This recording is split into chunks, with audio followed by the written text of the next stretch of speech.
आज हम बात करेंगे एटम्स और न्यूक्लियर चैप्टर के J 2024 के सारे पेपर्स के बारे में। हर साल आपको इससे 2-3 क्वेश्चन दिखे जाएंगे और ये मॉडर्न फिजिक्स में बहुत इंपॉर्टेंट आपके चैप्टर होते हैं। सबसे पहले आपको दिया हुआ है एक न्यूक्लियस है रेस्ट पर, आपको ने दोस्तों उसको डिसइंटीग्रेट करवाया तो वो 2:1 के रेशियो में दोस्तों आपका डिसइंटीग्रेट हुआ। तो उसके बाद उसके पार्टिकल्स के साथ क्या होगा, तो अगर 3m का दोस्तों एक न्यूक्लियाई है और वो दोस्तों 2:1 में 2m और m में टूट जाता है, तो फिर आप जानते हैं मोमेंटम कंजर्व करेंगे तो इनिशियल आपका क्या होगा, इनिशियल आपका 0 होगा क्योंकि वो आपका रेस्ट पर है। तो 2m v1 मान लेते हैं और m v2 मान लेते हैं, तो हमने मोमेंटम रख लिया। तो -m v2 आपका किसके बराबर आ जाएगा, 2m v1 के बराबर आ जाएगा। तो v2 आपका दोस्तों 2 v1 के बराबर आ गया, लेकिन नेगेटिव साइन के साथ। तो यानी कि जो आपका छोटा वाला होगा दुगनी स्पीड से आपका जाएगा, इसलिए आपका ए ऑप्शन करेक्ट हो जाएगा, रेशियो उल्टा हो जाएगा। इसके बाद अगला ये हम अभी करते हैं। इसके बाद अगला आपको दोस्तों दिया हुआ है हाइड्रोजन एटम का, आपको 10.2 इलेक्ट्रॉन वोल्ट आपने दी तो कितनी स्पेक्ट्रल लाइन आपकी आ सकती है।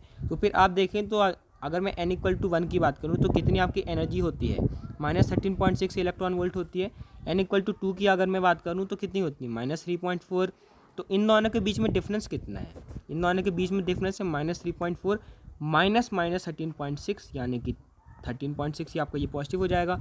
10.2 का दोस्तों डिफरेंस है। अगर मैंने इसको उतनी ही 10.2 ही दी है तो ये सिर्फ n=1 से n=2 ही जा पाएगा, यानी कि सिर्फ एक स्पेक्ट्रल लाइन ही आपकी बन पाएगी। इसके बाद दोस्तों अगला आपको दोस्तों दिया हुआ है एनर्जी इक्विवेलेंट आपका 1 ग्राम ऑफ सब्सटेंस का क्या होता है। तो ये आप ध्यान भी रख सकते हैं, वरना आपको दोस्तों यहाँ से आप कैलकुलेट भी कर सकते हैं। ई क्या होता है, डेल्टा एम सी स्क्वायर होता है, ई होता है डेल्टा एम सी स्क्वायर। तो आप यहाँ पर देखें एनर्जी इक्विवेलेंट में कैसे निकालूंगा। 1 ग्राम को 1 × 10⁻³ ग्राम लिख सकते हैं। सी की वैल्यू रख ली स्पीड ऑफ लाइट की, तो यहाँ से आपका 9 × 10⁻13 जूल आपका आ गया। अब हमें मेगा इलेक्ट्रॉन वोल्ट में चाहिए, तो आपको ध्यान रखना है 1 जूल होता है 6.24 × 10⁻12 आपका मेगा इलेक्ट्रॉन वोल्ट, मल्टीप्लाई कर लेंगे तो ये लगभग आपका 5.6 × 10⁻26 आ जाता है। इसके बाद अगला दोस्तों आपको दिया हुआ है कि एक बोरॉन है, बोरॉन आपको दिया हुआ है कि एक आइसोटोप का मास m0 आपको दिया हुआ है, और अगर mp और mn आपके दोस्तों मास ऑफ प्रोटॉन और न्यूट्रॉन है, तो न्यूक्लियर बाइंडिंग एनर्जी आपकी क्या होगी, तो एनर्जी आपकी क्या होती है डेल्टा एम सी स्क्वायर। और आपको दोस्तों ध्यान रखना है कि डेल्टा एम में दोस्तों हम पहले प्रोटॉन का मास लेते हैं, फिर न्यूट्रॉन का लेते हैं, माइनस हम दोस्तों जो आपका न्यूक्लियस का होता है उसको करते हैं, क्योंकि इन दोनों का मास जो है न्यूक्लियस के मास से ज़्यादा आता है। तो कितने इसमें दोस्तों आपके प्रोटॉन है, 5 है, क्योंकि एटॉमिक नंबर 5 है, तो 5 × m प्रोटॉन। कितने न्यूट्रॉन है, टोटल आपका 12 मास नंबर है, 5 आपके दोस्तों प्रोटॉन है, तो 7 आपके क्या होंगे, न्यूट्रॉन होंगे, प्लस इसलिए हमने 7 mn किया है, माइनस इसका m नॉट आपको दोस्तों मास दिया हुआ है × c स्क्वायर। तो ये आपकी आ गई बाइंडिंग एनर्जी। इसके बाद अगला दोस्तों आपको दिया हुआ है तो r क्या है, तो इसमें आपको क्या करना होता है कि ऊपर का जो आपका मास नंबर है और नीचे का एटॉमिक नंबर बराबर करेंगे, तो यहाँ पर 56 और 36 कितना बनेगा, 56 और 36 मेरा दोस्तों कितना बनने वाला है, ये दोस्तों मेरा 92 बनने वाला है, और इधर पे भी आपके 92 दिया हुआ है। यानी कि ये जो है दोस्तों इसके पास कोई भी चार्ज नहीं है, तो वो प्रोटॉन तो नहीं हो सकता, इलेक्ट्रॉन तो नहीं हो सकता। और अब हम मास चेक करते हैं, तो 141 है प्लस 92 है, कितना हो जाएगा, 233 हो जाएगा।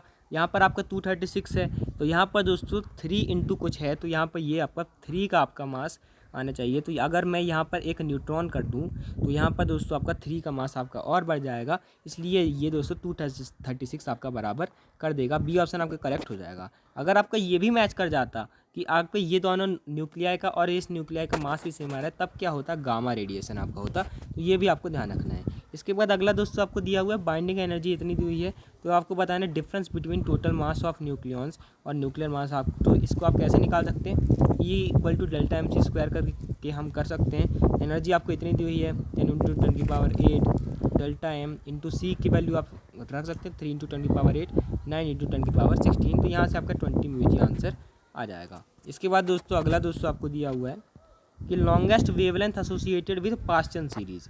तो पास्चन सीरीज़ में क्या होता है, लाइमर बार्मर, उसके बाद क्या आती है, पास्चन आती हैं, तो n=3 वाली होगी। लॉन्गेस्ट वेवलेंथ की बात करनी है, यानी लॉन्गेस्ट वेवलेंथ के लिए मैं कहाँ जाऊँगा, लॉन्गेस्ट वेवलेंथ के लिए दोस्तों मैं कहाँ जाऊँगा, n=3 आपका दोस्तों पास्चन होता है, तो मैं n=4 पर जाऊँगा। जितना छोटा ट्रांजिशन उतनी लंबी आपकी वेवलेंथ होती है, तो ध्यान रखिएगा। 1/λ आपका होता क्या है, r × जेड तो आपका हाइड्रोजन के लिए 1 है, 1/n1 का स्क्वायर, 1/3 का स्क्वायर 9, 1/16। तो ये दोस्तों आपका कितना हो जाएगा 16 × 9 144 का मैं एलसीएम लूँगा, ऊपर हो जाएगा 7/144 आर। तो ये आपका लैम्डा आ जाएगा आपका 144/7 × 1/r आपका कितना होता है 910 एमस्ट्रॉन्ग हम दोस्तों इसको ले सकते हैं। तो ये अब दोस्तों कितना आएगा, तो ये दोस्तों आपका लगभग कितना आ जाएगा 1.86 × 10⁻⁻6 मीटर में आप करेंगे तो आप ये दोस्तों आज पा लेंगे। इसके बाद दोस्तों अगला दोस्तों आपको दिया हुआ है the ratio of shortest wavelength of Balmer series to shortest wavelength of Lyman series क्या होगा हाइड्रोजन एटम के लिए। तो शॉर्टेस्ट वेवलेंथ के लिए मैं कहाँ चले जाऊँ, लंबा ट्रांजिशन करूँगा, छोटी वेवलेंथ के लिए तो इन्फिनिटी पर मैं चले जाता हूँ। तो बाल्मर के लिए मैं अगर दोस्तों बात करूँ तो 1/λ बाल्मर के लिए हम लिखते हैं तो r, तो ठीक है। फिर उसके बाद 1 और बाल्मर के लिए n1 आपका दोस्तों 2 होता है तो 1/4 1/∞ तो 0 ही हो जाएगा। तो लैम्डा बाल्मर दोस्तों आपका कितना आ जाएगा, लैम्डा बाल्मर आपका आ जाएगा ये 4 हो जाएगा, 4/r दोस्तों आपका आ गया लैम्डा बाल्मर। अब मैं ऐसे ही लाइमन के लिए निकालता हूँ, जैसे कि 1/लाइमन मैं दोस्तों निकालूँ तो r × 1/n1 लाइमन के लिए कितना होता है, वह 1 होता है। तो लैम्डा l आपका दोस्तों कितना आ गया 1/r आ गया। तो यहाँ से आपका लैम्डा जो आपका बाल्मर का आया था 4/r आया था, तो 4:1 का दोस्तों आपका रेशियो हो जाएगा। इसके बाद दोस्तों अगला दोस्तों आपको दिया हुआ है angular momentum of an electron in an hydrogen atom किसके प्रोपोर्शनल होता है। अच्छा क्वेश्चन है। तो आप दोस्तों जानते हैं MVR क्या होता है, NH/2π आपका होता है। तो अब हमको तो चाहिए R आप जानते हैं किसके प्रोपोर्शनल होता है, n²/z के प्रोपोर्शनल होता है। आप दोस्तों लिखते हैं 0.529 एमस्ट्रॉन्ग इंटू n²/z हम लिखते हैं। तो R आपके n² पे प्रोपोर्शनल है, तो n किस पे प्रोपोर्शनल है, मैं अगर दोस्तों रूट ले लूँ दोनों साइड तो n आपके r की पावर 1/2 पे प्रोपोर्शनल है, यानी कि r की पावर हाफ पे वो दोस्तों प्रोपोर्शनल है। √r के दोस्तों वो आपके प्रोपोर्शनल है। तो n आपका √r पे प्रोपोर्शनल है और आपका एंगुलर मोमेंटम जो है वो दोस्तों आपके n पे प्रोपोर्शनल है। तो वो तो n किस पे प्रोपोर्शनल है √r पे। तो ये भी किस पे प्रोपोर्शनल है √r पे। इसके बाद अगला दोस्तों आपको दिया हुआ है टोटल एनर्जी और पोटेंशियल एनर्जी का रेशियो बताइए। तो आप जानते हैं जो टोटल एनर्जी होती है वो भी नेगेटिव होती है, और आप जानते हैं कि जो आपकी पोटेंशियल एनर्जी होती है वो भी नेगेटिव होती है। और पोटेंशियल एनर्जी जो है दोस्तों आपकी 2 टाइम्स टोटल एनर्जी आपकी होती है। तो 2 टाइम्स टोटल एनर्जी आपकी पोटेंशियल एनर्जी होती है। और आपको ये भी ध्यान रखना है जो आपकी टोटल एनर्जी है वो दोस्तों अगर उसका हम माइनस कर देंगे, क्योंकि ये आपका माइनस है, तो काइनेटिक एनर्जी जो है वो आपकी नेगेटिव होती है टोटल एनर्जी की। इसके बाद अगला दोस्तों आपको दिया हुआ है momentum of an electron moving in 4th orbit of hydrogen atom Bohr की थ्योरी के हिसाब से बताइए। तो क्या होता है L = NH/2π, चौथे पे घूम रहा है तो n आपका 4 हो जाएगा, n × 2π, तो ये कितना हो जाएगा 2h/π आपका दोस्तों आंसर हो जाएगा। तो ऐसे भी क्वेश्चंस आए हैं फॉर्मूला बेस। इसके बाद दोस्तों अगला दोस्तों आपको दिया हुआ है कि U3592 है, इसके ऊपर दोस्तों आपने एक न्यूट्रॉन डाल दिया है, तो फिर दोस्तों क्या आपका बनेगा, तो यहाँ पर दोस्तों 92 आ जाना चाहिए। सब जोड़ के 92 किस केस में आ रहा है, तो 56 + 38 92 तो नहीं आएगा, 51 + 41 यह पर 92 तो आ रहा है, यहाँ पर भी 92 आ रहा है, यहाँ पर भी 92 आ रहा है। तो यहाँ पर आपका दोस्तों 92 3 लोगों में टाई हो रहा है। 236, अब 236 किस में आता है, हम जानते हैं कि किस में आता है 144 89 और ये आपके 3 तो न्यूट्रॉन है तो 3 जोड़ेंगे, तो ये दोस्तों डी वाले में दोस्तों आपका 236 आ जाएगा। तो इसलिए आपका डी ऑप्शन करेक्ट हो जाएगा। बहुत फेमस रिएक्शन है, याद भी आप रख सकते हैं। इसके बाद angular momentum of an electron in nth orbit is integral multiple of h। ये दोस्तों h के ऊपर अगर मैं ऐसे लगा दूँ, इसको हम रिड्यूस्ड प्लैंक्स कांस्टेंट बोलते हैं। क्या बोलते हैं, रिड्यूस्ड प्लैंक कांस्टेंट। तो ये दोस्तों आपका क्या होता है, नॉर्मल प्लैंक कांस्टेंट अपॉन 2π ही होता है। तो ये इंटीग्रल मल्टीप्लाई यानी कि integral multiple upon into 2π integral multiple of ये आपका ये इसका ये इंटीग्रल मल्टीपल होता है जो आपका एंगुलर मोमेंटम होता है। सही आपको दिया हुआ है, तो 1 तो आपका सही है। आपको ध्यान रखना है ये वो वाला h नहीं है, ये उसका रिड्यूस वाला है, 2π से डिवाइड करके आया है। इसके बाद nuclear forces do not do not obey inverse square law. ये भी सही बात है, न्यूक्लियर फोर्सेस आपके इनवर्स स्क्वायर लॉ को फॉलो नहीं करते। Nuclear forces are spin dependent, ये दोस्तों आपका सही स्टेटमेंट है। स्पिन डिपेंडेंट दोस्तों आपके ये होते हैं। न्यूक्लियर फोर्सेस आर सेंट्रल, गलत बात है, ये आपके टेंसर भी हो सकते हैं, ये दोस्तों आपके सेंट्रल नहीं होते। Stability of nucleus is inversely proportional to the value of packaging fraction, सही बात है। जो आपका पैकेजिंग फ्रैक्शन है उसके दोस्तों इनवर्सली प्रोपोर्शनल दोस्तों आपकी होती है क्या, स्टेबिलिटी ऑफ न्यूक्लियस। इसके बाद दोस्तों अगला आपको दिया हुआ है हाइड्रोजन एटम का एनर्जी बताइए कि अगर बाल्मर रेडिएशन में मेरे को वो दोस्तों एमिट करना है। तो अगर एक ग्राउंड स्टेट में दोस्तों मेरा है और यहाँ पर आपका n=2 है और n=3 है, तो अगर उसको बाल्मर सीरीज में दोस्तों आपको एमिट करना है तो वो कम से कम n=3 पे तो आए, क्योंकि वो एमिट तब करेगा जब वो ऊपर से नीचे आएगा। तो n=1 से पहले मेरे को n=3 उसको जाना पड़ेगा। ऊपर क्या होती है -1.51 होती है, यहाँ पर -3.4 होती है, यहाँ पर -3.6 होती है। तो कम से कम मेरे को उसको ऊपर पहुँचाना पड़ेगा जिससे वो बाल्मर सीरीज़ n=2 में गिरे। तो -1.51 माइनस करेंगे -13.6, तो आपका प्लस हो जाएगा। कितना आपका आएगा ये दोस्तों आपका आ जाएगा 12.1 दोस्तों आपका ये आंसर हो जाएगा। तो मेरे को ऊपर ले जाना है, क्योंकि जब ये ऊपर जाएगा तब एब्जॉर्ब करेगा, लेकिन नीचे गिरेगा तभी ये एमिट करेगा। इसके बाद अगला दोस्तों आपको दोस्तों दिया हुआ है mass number of nucleus having radius equal to half of radius of nuclei with mass number 192। तो आर क्या हो, तो आर आपका क्या होता है, रेडियस जो आपका होता है वो होता है r0 a की पावर 1/3।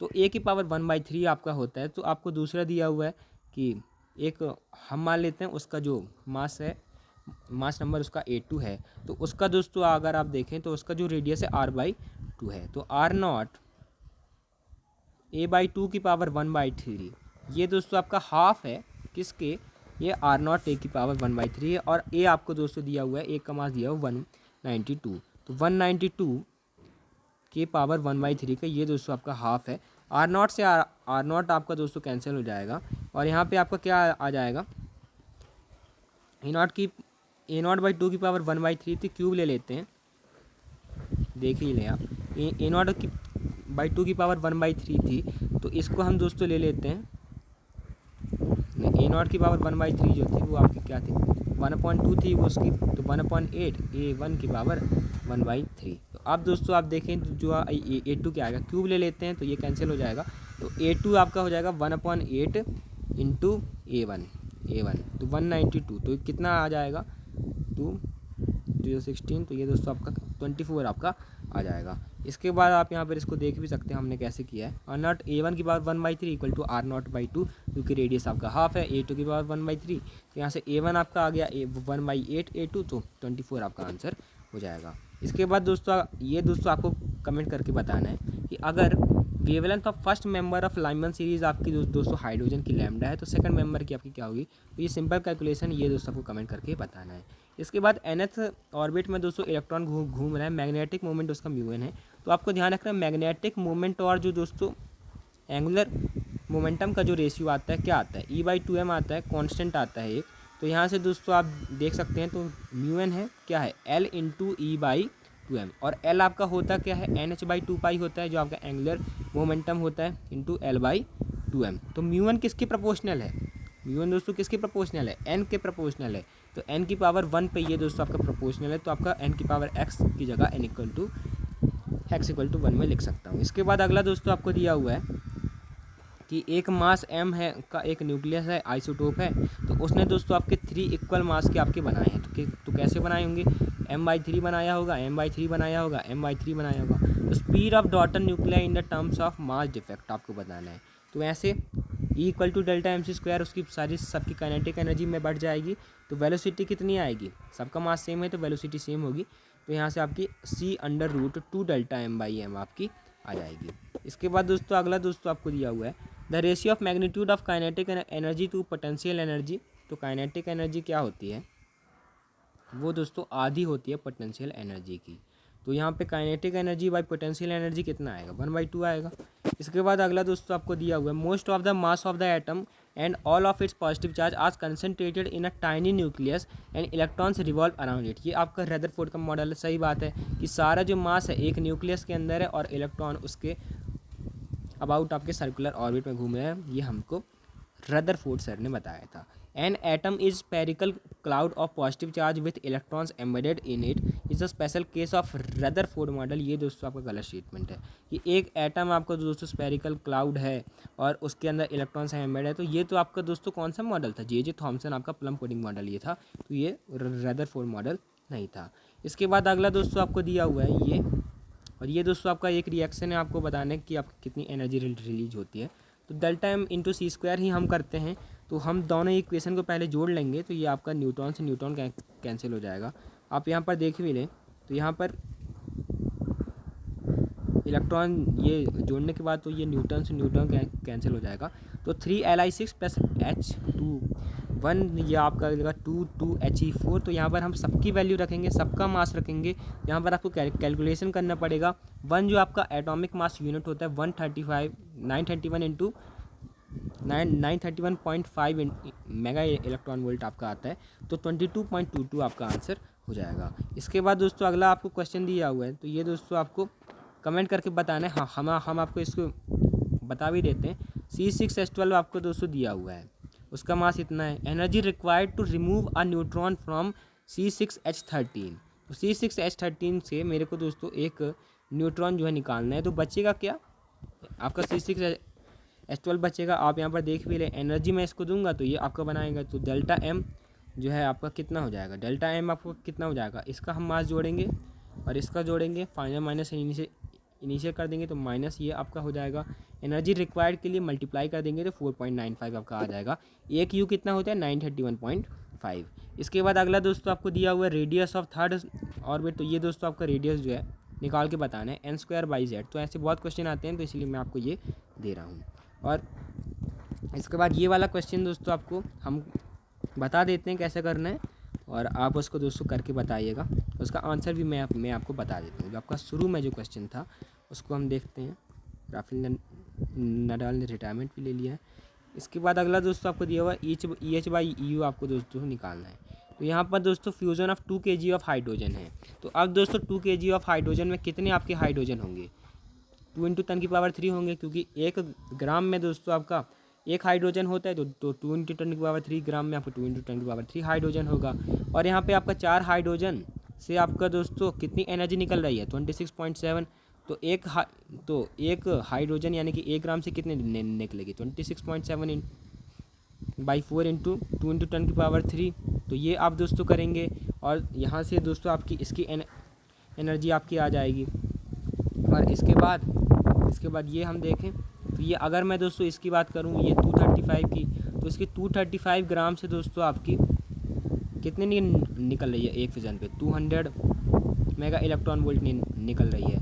और अब 2 kg से कितनी निकलेगी, तो 200/235 इंटू 2 kg। तो अब दोनों का रेशियो ले लेंगे, लगभग आपका दोस्तों 7.6 आपका आंसर आ जाएगा। तो अगर आपको वीडियो अच्छा लगा तो आप चैनल को सब्सक्राइब कर सकते हैं, और JEE क्यूज़ को आप देख सकते हैं डिस्क्रिप्शन की लिंक से। Thanks for watching. JEE भी आप देखिएगा। Thanks for watching.